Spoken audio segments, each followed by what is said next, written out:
cannot be measured only through material things or finances. And so the blessing of God, it is for what we call including spirit, soul, and body, in which material, financial, emotional, is spiritual. And so to have a clear understanding of His blessing, in order for us to reciprocate, to return it back unto Him, in return to God's blessing, we must reflect their traits or be attitudes of being blessed.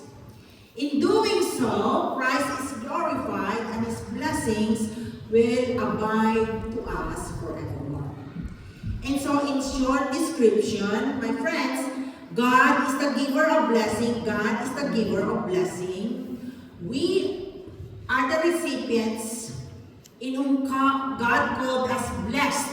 Sabihin nga natin sa net, can we say to ourselves, I am blessed. I am blessed. So, mahina ang dating I am blessed. I am blessed. Amen. And then our traits or beatitudes must reflect that we are blessed indeed. Amen.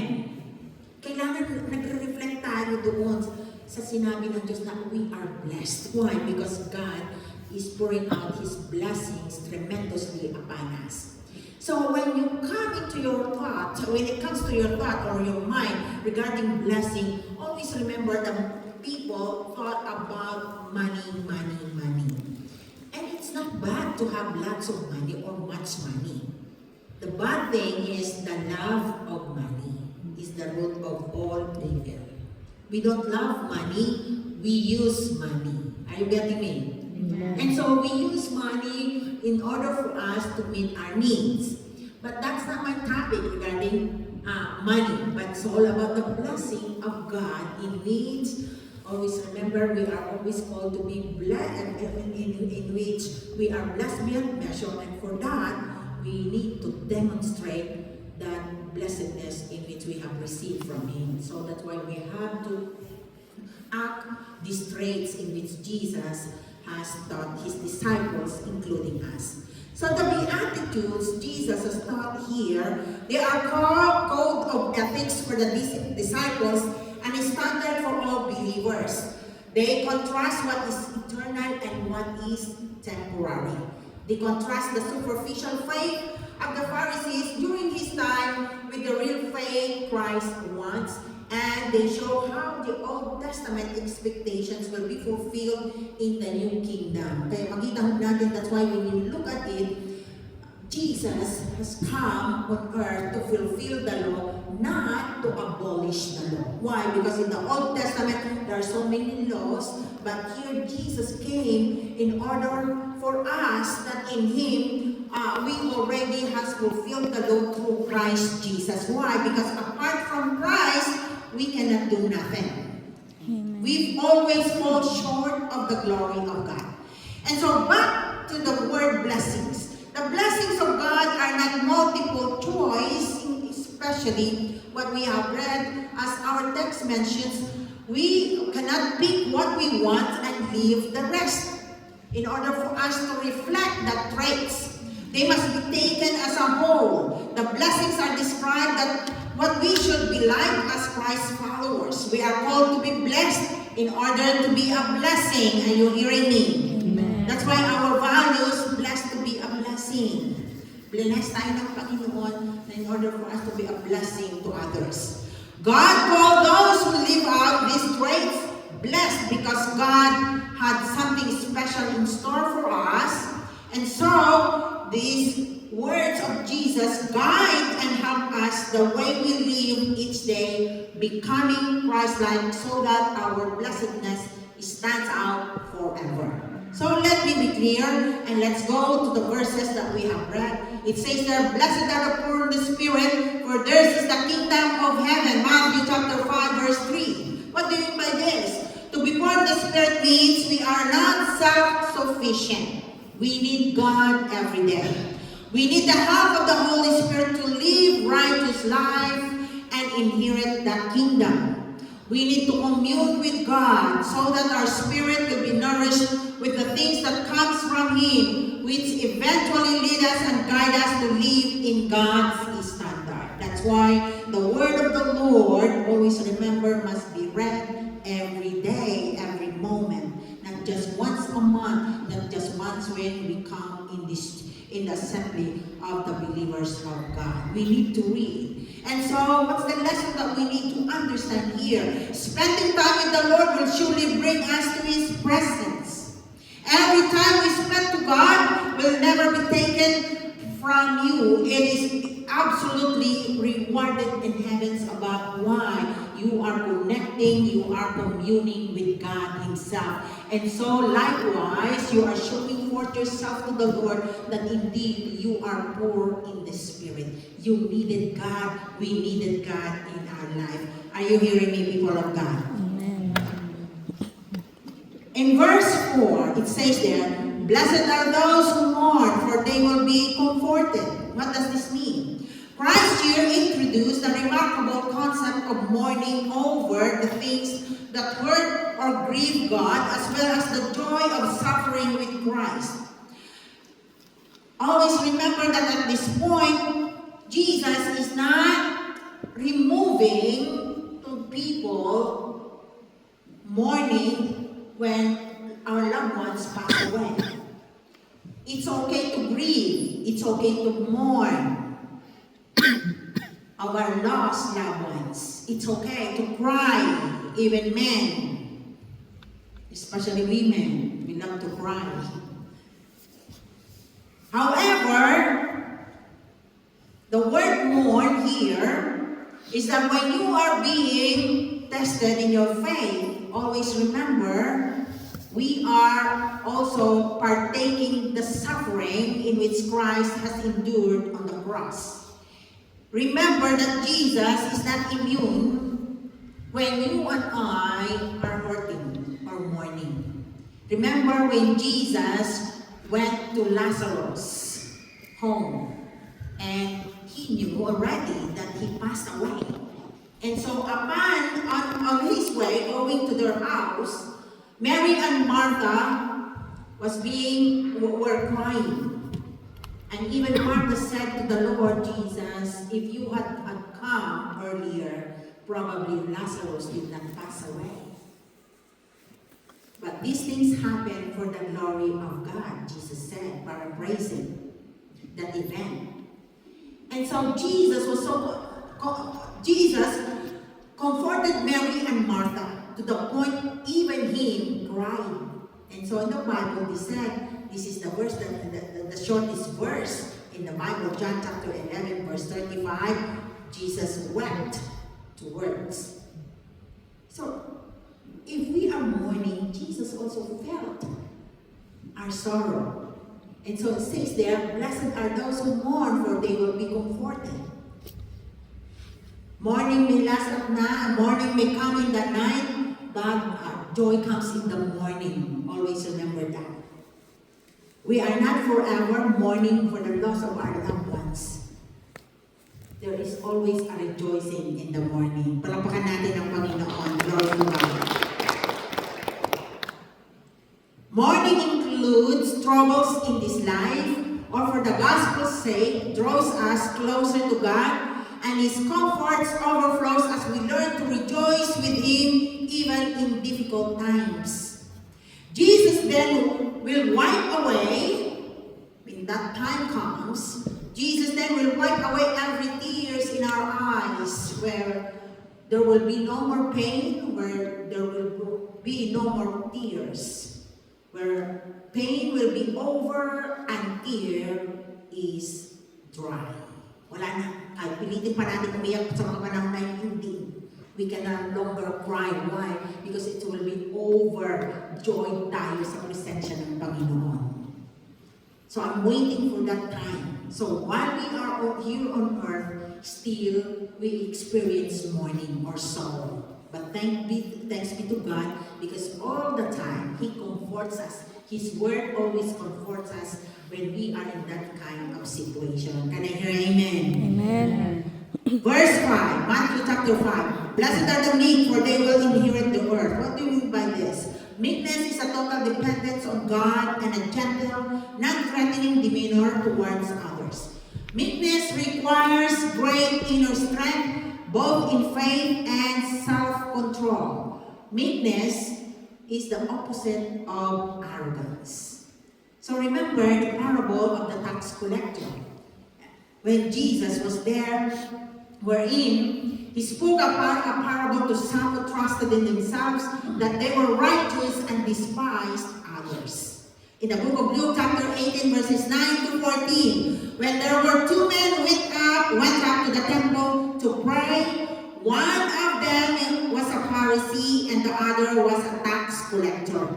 The Pharisee stood and prayed thus with himself. He said, God, I thank you that I'm not like other men, extortioners, scammers, unjust, adulterers, or even as this tax collector. I fast twice a week. I give tithes of all that I possess. And the tax collector, standing afar off, would not so much as raise his eyes to heaven, but beat his breast, saying, God, be merciful to me, a sinner.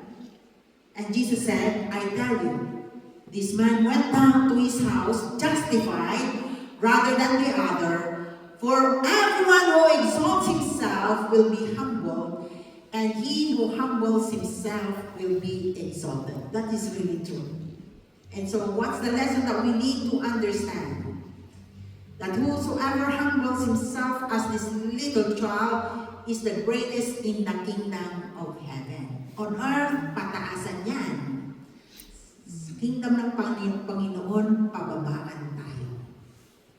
In the kingdom, in this world, always remember, prestige ang tinitingnan ng tao, what is your status in the society. But in the kingdom of God, it's the heart that humbles before Him, acknowledging Him that apart from God, we are nothing. It is also speaks full trust and total dependency to the Lord, not boastful of what we can do as a human being. Staying in God's or in Christ's bosom, allowing Him to move and do His own way because His ways and His thoughts is higher than our thoughts, than ours. That's why stay humble in the sight of the living God, because in due time He will exalt you, including in your workplace. I believe that promotion comes not from the east nor from the west, but comes from the Lord, including in our workplace. Can we give the best clap offering to Jesus? Amen. Hallelujah. And verse 6, blessed are those who hunger and thirst for righteousness, for they will be filled. What does this mean? This is all about godly hunger. It's all about ethical living. A healthy spiritual condition depends on it, as does our experiencing the presence of God and communion with Christ. The Bible declares, but seek first the kingdom of God and His righteousness, and all these things shall be added unto you. Unahin ang kahirapan ng Diyos at ang kanyang katwiran at ang lahat ng bagay idaragdag niya sa atin. Unahin siya at ang kanyang katwiran. And so what's the lesson that we need to understand? My friends, as a believer of the Lord that has always hunger and thirst of the Lord's presence, of Him, of His holy word, because only Him is satisfaction. The things of this world cannot fill us. Kulang. Even though we have everything in this world, but without Christ, we are incomplete.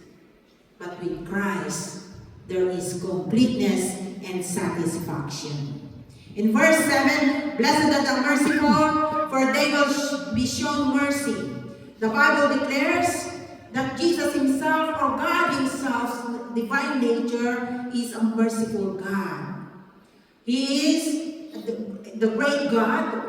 He loves those who fear Him, as the Bible declares in Psalm chapter 103, verses 8, 11, and 17, in which Christ, or God Himself, describes, including this divine nature, as He is the compassionate and gracious God. Clearly, in these verses, Mercifulness is a basic element of God's nature Himself. And so, we as believers of the Lord, we need to understand that God is merciful. Can you imagine of all those shortcomings that we are committing in the eyes of God, still He is merciful to us? Amen. Mercy is when God, out of His loving kindness, withholds punishment that we rightfully deserve because of our sin. But because of His mercy, hindi niya pinaparana sa atin yung fullness of His punishment. Why? Because He loves us so much, He gives always chances to us. God's mercy and compassion cannot be earned by human doings. It is part of God's nature to be merciful. And so, my friends, let us be merciful as well to others. Mercy means giving people a second chance, a third chance, a 10th chance, many chances. Mercy means doing good to those who hurt you. Oh, I cannot do that. Yes, you can. Because Christ is in you. Magulat ka lang sarili mo, bakit ko nagawa yun? Hindi ko siya ginantihan. Why? Because God is in you. Are you hearing me? Amen. Sometimes they slander you at your backs, backbiting you, or saying bad things against you, including loved ones, family, or so forth. But still you show kindness or mercy unto them. Pag uwi mo, meron pa rin silang pasalubong sa iyo. Diba? Why? Because God is merciful to us as well. Mercy means being kind to those who offended you or who offend you. Mercy means building bridges of love to the unpopular. And so, be merciful because God is merciful. In verse 8, blessed are the pure in heart, for they will see God. I like the heart of being a kid, of children. Even young people, when you say sorry, they always right away forget it. Especially the kids. Naglalaro sila, mamaya-maya nag-aaway, but later on, they go back playing together once again. Here again, Christ points to the nature of the Father. Always remember that in Him alone is the ideal expression of purity of the heart. And so purity of heart is a requirement to those who would enjoy the revelation of God's presence. To see both now and eternity, we needed purity in heart. Ano ba purity? Ibig sabihin, you don't put or you don't, you don't nourish grudges in your heart. Your heart is not filled with anger or even bitterness or even unforgiveness. We have to be pure in our heart, especially in serving the Lord, so that everything will be acceptable in the eyes of the living God. Remember Stephen, at the point of death, did not have grudges to those people who stoned him. But instead he said, Lord, do not charge them this sin in your eyes, forgive them, for they do not know what they do. Pinatay na siya, pinagpapato na siya, all the way, he still forgive those people. Likewise, it's really a demonstration of having a pure heart. The pure in heart are happy. Those people who has a pure heart are happy people. Are you a happy person? Yes. Because they have the bright hope of seeing God. Actually, this is true. I can tell when a person, not because I'm guessing, but I know in my heart because of the discerning spirit that God is giving us. I know in my heart when a person always remember has a pure heart, is a happy person. He loves people and he loves God. Pure in heart enables us to see God's wondrous acts in our lives. Even though in negative events, still you see God, who God is in your life. that He will never abandon you nor forsake you. Even in difficult times, in challenging times, even in storms, in so many ways, always remember, if you have a pure heart, you still see God working in you, working in your behalf. In plenty and in want, in sickness and in health, in joy and in sorrow, we can still see God's hand. We can still experience God's love, that He never abandoned us. We will always receive His blessing and vindication from the Lord when we have a pure heart, or purity in our heart. In verse 9, blessed are peacemakers, for they will be called sons of God. What do you mean by this? Peacemakers results genuine happiness that thus taking place in the ranks of the sons of God. We are called to be peacemakers, not troublemakers. I experienced to be a troublemaker before, but God changed me. Among us here, experienced to be a troublemaker before. When they say something, I have a secret, they said, okay, don't tell to anybody. Then later on, not even 5 minutes yet, you have shared to somebody else already. And so what happened? Nag-create ka ngayon ng trouble. So always remember, we are peacemakers. Let us demonstrate a proactive reconciliation, truth-telling, and promoting peace. Peace be with you. Diba? Remember those times? Peace be with you. Ayun katabi mo, peace be with you. Peace be with you. Tell to your seatmate, peace be with you. Amen. This is a powerful word in the Hebrew word. Peace. Because there's a lot of meaning. Peace means peace, or greetings, or hello. So we are called as peacemakers, as children of the living God. Don't be a troublemaker. Maybe in school, don't be like that. Even in the family, don't be a troublemaker. Be a peacemaker. In verse 10, blessed are those who are persecuted because of righteousness, for theirs is the kingdom of heaven. Always remember that persecution is a way of suffering for a godly and right cause. Followers of Jesus like you and me, in our time, even in our time, are maligned, slandered, hated, and possibly killed. The one that happened to Charlie Kirk. That's not all about politics. It's all about faith in Christ. According to the Bible, persecution is the hostility, mistreatment, or violence directed at followers of Jesus due to their faith and adherence to righteousness. That's why in the Old Testament, those who are called by the Lord as prophets, they are being killed, stoned to death. Why? Because they proclaim righteousness. They're the first who are being persecuted. Why? Because they declare that saith the Lord, this is the way of the Lord, this is what is right, and this is wrong. And so, like a child of the living God, let us be, hallelujah, let us pursue righteousness. And in verses 11 to 12, last verse, blessed are you when they revile and persecute you and say all kinds of evil against you falsely. Falsely. For my sake, Jesus said, rejoice and be exceedingly glad, for great is your reward in heaven. Even so they persecuted the prophets who were before you.